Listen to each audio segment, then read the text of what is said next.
camera zooms in on a quiet house with a single light flickering inside. Blood stains the floor, a sign of violent struggle. In Riverside, a town of secrets, a shocking murder has shattered the peace. Forbidden love, betrayal, and a deadly twist. What happened here? Stay with us. This is only the beginning. Introduction of the crime. The camera pans to the local news station where a grim-faced reporter is delivering breaking news.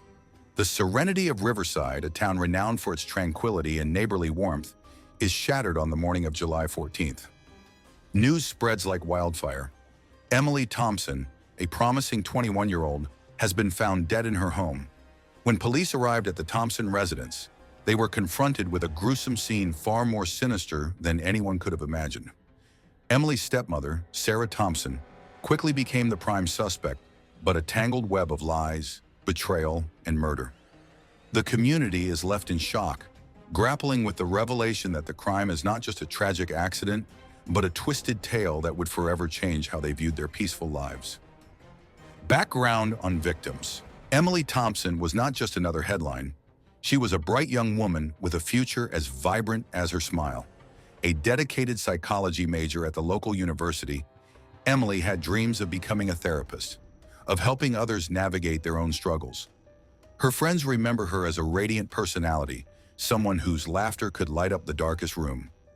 Emily was the kind of person who would drop everything to help you, recalls her best friend Rachel. She had this way of making you feel like you were the most important person in the world. Yet despite her outward cheerfulness, Emily was hiding a storm of her own. Beneath her sunny disposition, there were signs of inner turmoil, hints that not all was well within the Thompson household. Emily was like a sister to me, Rachel continues.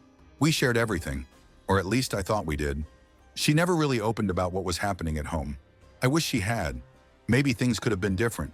Unbeknownst to her friends, Emily was trapped in a web of psychological manipulation and control, her every move shadowed by her stepmother, Sarah. Background on perpetrators. Sarah Thompson, a woman now at the center of a dark and twisted investigation, was much more than the caring stepmother she appeared to be. To the outside world, she was a successful real estate agent with a reputation for her polished appearance and charismatic charm. She married Mark Thompson, Emily's father, several years ago, and seemed the perfect addition to the Thompson family. A dedicated wife, a doting stepmother. But those who knew her better told a different story. Sarah was always a bit off, recalls a neighbor, Mrs. Stevens. She had this way about her, like she was always calculating, always planning something. Behind her well-maintained facade, Sarah was a woman driven by control, with a mysterious past she had hidden well. Colleagues described her as manipulative, someone who thrived on power. Sarah always had to be the one in control, a former colleague confesses, and she was very good at hiding who she really was. You never knew what she was truly thinking.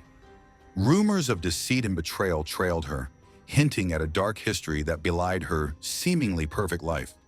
Mark Thompson, Emily's father, was a successful businessman often away on trips, leaving the day-to-day management of the household to Sarah. To him, she was a supportive partner who kept things running smoothly while he was away. He loved his daughter deeply, but was blindsided by the events that unfolded.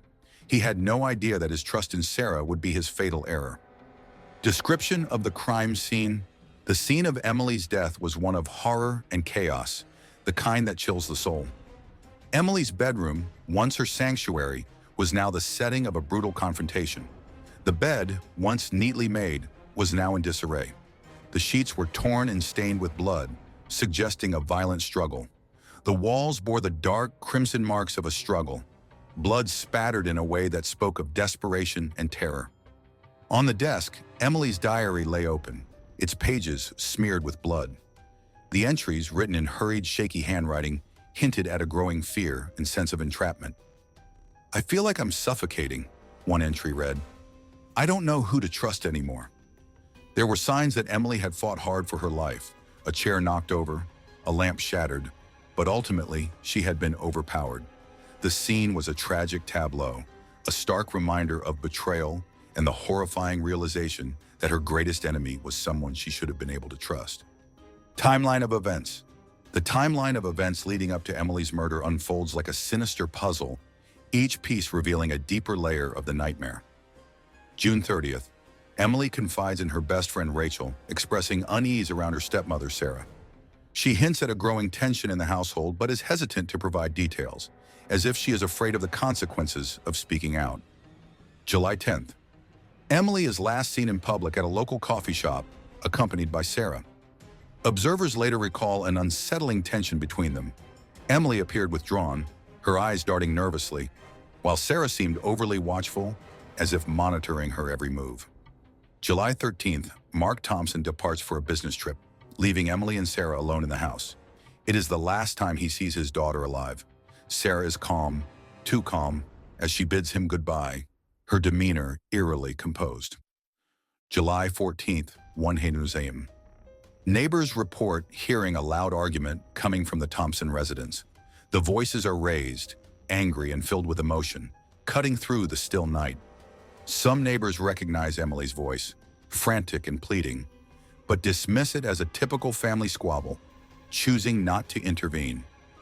July 14th, 2:30 a.m., a concerned neighbor, finally acting on a growing sense of unease, calls the police after hearing sounds of a violent struggle and muffled cries. They fear that something far more sinister is happening within the Thompson household. July 14th, 3:01 a.m. Police arrive at the Thompson residence to a scene of unimaginable horror. They find Emily dead in her bedroom, her body marked with signs of a brutal assault. Sarah is discovered in the hallway, her face streaked with tears and her arms bearing superficial wounds. She hysterically claims they were attacked by an intruder, but her story is riddled with inconsistencies, and there are no signs of forced entry. Interviews and testimonies, interviews with key witnesses and people close to the family, provide further layers to the tragic story. Detective Laura Adams, the lead investigator, shares her first impressions. When we arrived, Sarah was distraught, but something about her behavior seemed off. Her injuries were minor, almost like she had inflicted them herself. And her story, there was just too much that didn't add up. Rachel, Emily's best friend, recounts their last conversation. Emily told me she was scared. She said she felt like she was constantly being watched, but she never mentioned Sarah by name. She seemed afraid to say too much, as if she knew the danger she was in, but didn't know how to escape it. Forensic evidence. The forensic analysis of the crime scene was painstaking and revealed several crucial details that would prove instrumental in the investigation. Blood spatter analysis was one of the first pieces of evidence to cast doubt on Sarah's story. The blood patterns on the walls and floor of Emily's bedroom suggested a violent struggle between two people in close proximity. This contradicted Sarah's account of an intruder attack, which would have likely resulted in a different blood distribution. Additionally, luminol testing of the entire house unveiled traces of blood in unexpected places. On the kitchen sink, on the carpet leading down the stairs, and even faintly on the handle of the back door. This evidence suggested someone had attempted to clean up the scene or move the body, further implicating someone within the house rather than an outsider. Crucially, the autopsy revealed defensive wounds on Emily's arms and hands, indicating she fought back fiercely against her attacker. Forensic experts also noted blunt force trauma to the back of Emily's head, likely caused by a heavy object. The cause of death, however, was strangulation, a fact that pointed to a more intimate, personal crime. Underneath Emily's fingernails, investigators found traces of skin and blood that, when tested, matched Sarah Thompson's DNA, further linking her to the crime. Forensic computer analysis uncovered even more disturbing clues. A search of Sarah's laptop and phone revealed she had been researching various poisons and ways to incapacitate someone without leaving clear evidence. In the weeks leading up to the murder, there were several late-night searches on how to clean blood effectively and cover up evidence of a violent struggle. Investigators also discovered deleted messages between Sarah and Emily, in which Emily expressed fear and a desire to move out, while Sarah's responses became increasingly threatening and erratic. Suspects and motives. At first, Sarah's story of an intruder seemed plausible to some, a tragic twist of fate. However, as detectives continued their investigation, they unearthed a different, more disturbing narrative. They discovered a series of emails and text messages exchanged between Sarah and Emily, which painted a chilling picture of a forbidden, obsessive relationship. Sarah had become increasingly possessive, her messages taking on a threatening tone as Emily tried to distance herself. Detectives concluded that Emily's rejection pushed Sarah over the edge, leading her to commit the murder in a final desperate attempt to maintain control over the young woman she could no longer manipulate. Police investigation. The police investigation was a tangled web of deceit and manipulation. Detectives worked tirelessly, piecing together clues from the evidence they gathered. Detective Adams describes the challenges they faced. Sarah was incredibly convincing as a grieving stepmother, but the deeper we dug, the more the evidence pointed toward her as the perpetrator. We had to sift through layers of lies to get to the truth. They examined phone records, uncovering a series of late-night calls and increasingly frantic messages from Sarah to Emily. Financial records revealed Sarah's sudden withdrawals of large sums of money shortly before the murder, suggesting she had been planning something. Surveillance footage from the area captured Sarah and Emily together multiple times in the days leading up to the crime. Emily looking more distressed with each passing day. Legal proceedings. The legal proceedings were intense, with both sides bringing their most compelling arguments to the courtroom. The prosecution laid out a meticulous case, painting Sarah as a manipulative woman whose obsession with Emily led her to commit murder when her control was threatened. The prosecution called numerous expert witnesses, forensic analysts who detailed the blood spatter evidence and DNA findings, psychological experts who discussed the dynamics of obsession and control, and digital forensic experts who outlined the chilling internet search history found on Sarah's devices. Sarah's defense team, on the other hand, sought to cast doubt on the forensic evidence and presented a narrative that painted Sarah as a loving stepmother caught in a tragic situation. They argued that the blood spatter could have been a result of an altercation with an unknown intruder, and the DNA evidence was circumstantial, as it could have come from any number of innocent interactions. They also pointed to Sarah's superficial wounds as evidence that she too was a victim, not the perpetrator. A dramatic moment came when the defense called their own forensic expert to the stand, who questioned the reliability of the blood spatter analysis, suggesting that the chaotic nature of the scene could have resulted in misleading patterns. This led to a heated cross-examination by the prosecution, where the credibility of the defense's expert was called into question, revealing that he had previously been discredited in another high-profile case. Twists and turns. The trial was full of unexpected twists and turns that kept the jury and the entire town on edge. Midway through the trial, a new witness came forward, a former housekeeper who had worked for the Thompson family. She testified that she had overheard a heated argument between Sarah and Emily a few weeks before the murder, in which Emily had threatened to reveal everything.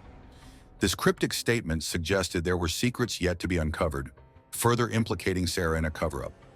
In another shocking turn, a piece of evidence that had initially seemed irrelevant suddenly took center stage.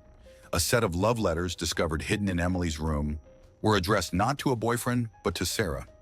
These letters detailed an intense, tumultuous relationship that bordered on obsession, with Emily expressing fear and confusion over Sarah's possessiveness.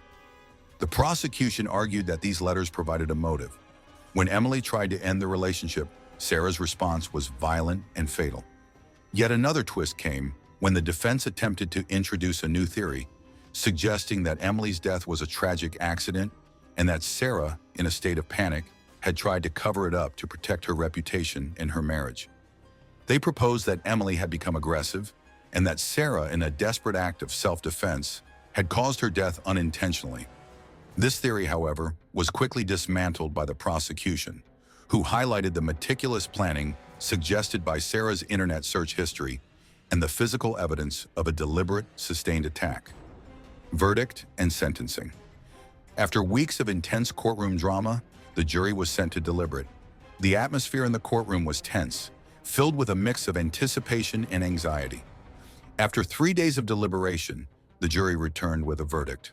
The room fell silent as the foreperson stood up and read aloud. "We, the jury, find the defendant, Sarah Thompson, guilty of first-degree murder." Sarah's reaction was one of disbelief. Her face went pale, and she seemed to sway on her feet as the realization hit her. Mark Thompson, sitting in the back, collapsed into tears, his face a mask of grief and horror. The judge, noting the heinous nature of the crime and the clear premeditation involved, sentenced Sarah to life in prison without the possibility of parole.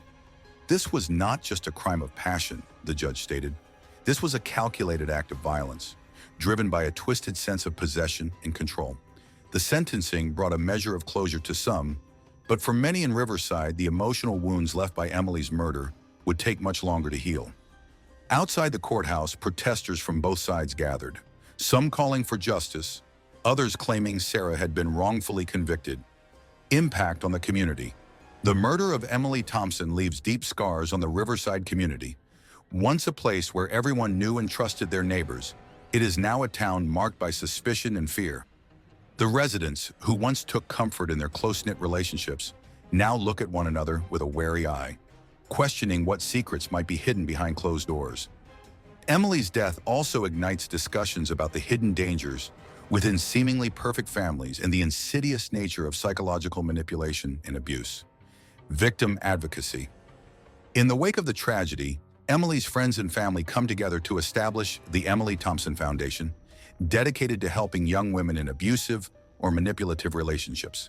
The foundation aims to provide resources, counseling, and a safe space for those in need. Emily always wanted to help others, her father Mark says with a mix of pride and grief. We hope that through this foundation, her spirit will continue to inspire and support others. Unanswered questions.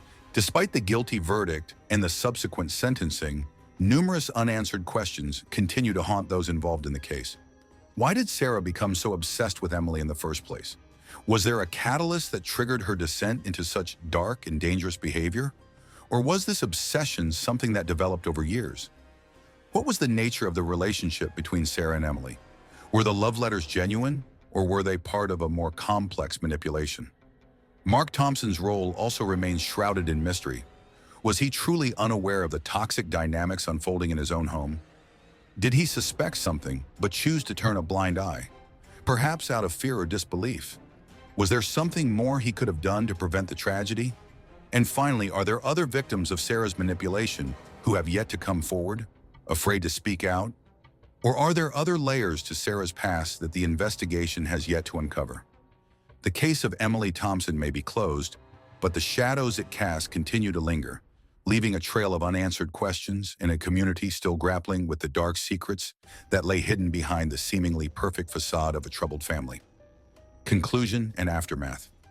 In the end, the story of Emily Thompson is one of a family destroyed, a young life tragically cut short, and a community left forever changed. The case serves as a haunting reminder of the dark secrets that can lie hidden behind the closed doors of seemingly perfect families. The aftermath of this crime has led to increased awareness, changes in how the community supports those in potentially harmful relationships, and a renewed commitment to uncovering the truth, no matter how painful.